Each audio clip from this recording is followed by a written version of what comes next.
شب قدر کا غسل رات کے وقت ہوتا ہے. رات شروع ہوتی ہے سن سیٹ سے, رات ختم ہوتی ہے ڈان یا فجر. اچھا, رات کب ختم ہوتی ہے اس مسئلے کے اندر بھی الگ الگ ٹاپک میں اس کی الگ الگ ڈیفینیشن. رات کب ختم ہوتی ہے؟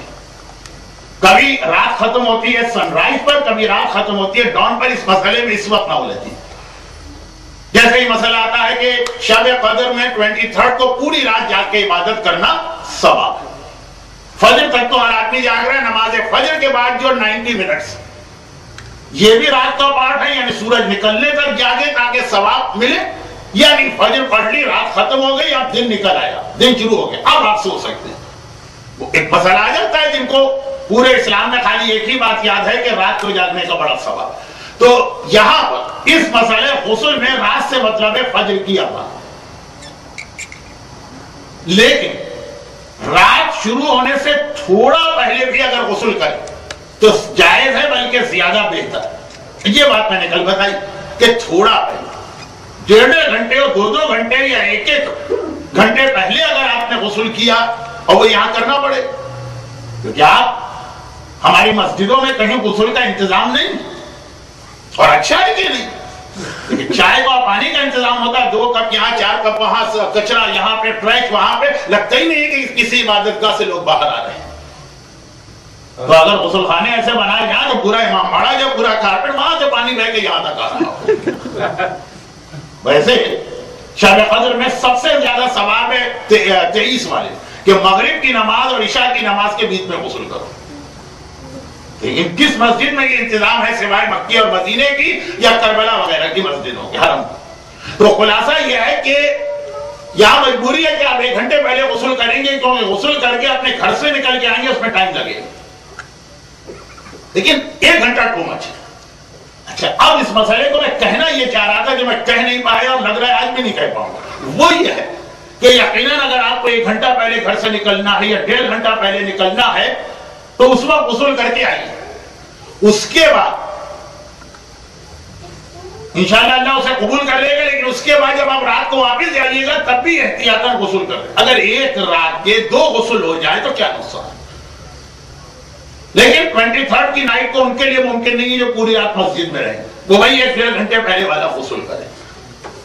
لیکن جو لوگ فجر سے پہلے گھر پہنچ جائیں گے, وہ جو 1 گھنٹے پہلے غسل کیا تھا مغرب سے, اس کو زیادہ اس کا ثواب لینے کے لیے رات میں دوبارہ بھی غسل کریں. اصل بات مجھے یہ کہنا تھی کہ جب آپ شب قدر کا غسل کرتے ہیں تو اس کے بعد آپ وضو کرتے ہیں کہ نہیں کرتے, یہ مسئلہ. غسل جنابت کے ساتھ وضو کرنا جائز نہیں ہے, بعض مہاراج یہ کہتے ہیں حرام ہے. لیکن اس کے علاوہ باقی جتنے غسل اسلام میں امام خمینی رضوان اللہ علیہ اور آغا خامنئی کے یہاں غسل جنابت کے علاوہ ہر غسل کے ساتھ وضو لازم, چاہے وہ واجب غسل ہو جیسے عورتوں کے ہوتے ہیں یا سنت غسل ہو جیسے جمعہ اور شب قدر اور عید کا ہو. غسل الگ چیز ہے, وضو الگ چیز.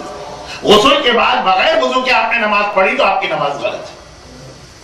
سنت غسل اور واجب غسل کے ساتھ وضو لازم, اکارڈنگ ٹو امام خمینی, اکارڈنگ ٹو آغا خامنئی.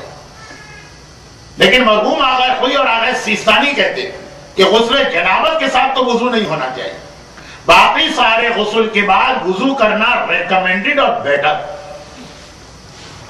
لیکن جو مشہور غسل ہیں ان کے ساتھ وضو ضروری نہیں, بشرط یہ کہ وہ غسل اپنی کنڈیشن کے مطابق ہو.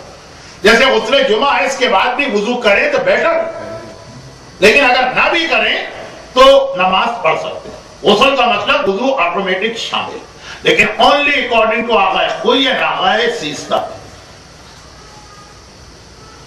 لیکن اگر آپ نے غسل کیا اور وہ غسل کنڈیشن پہ پورا نہیں ہوتا, جیسے شب قدر کا غسل رات کو ہی کیا, 100% شیور کہ وضو کی ضرورت نہیں, پھر بھی کرنے تو بہتر.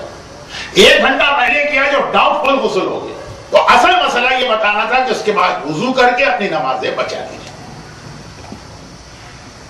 اور پرابلم ہمارے یہاں یہ ہوتا ہے کہ ہم لوگ آدھی بات سنتے ہیں, باقی آدھی بات جو ہمیں خود معلوم کرنا چاہیے وہ ہم معلوم نہیں کرتے ہیں.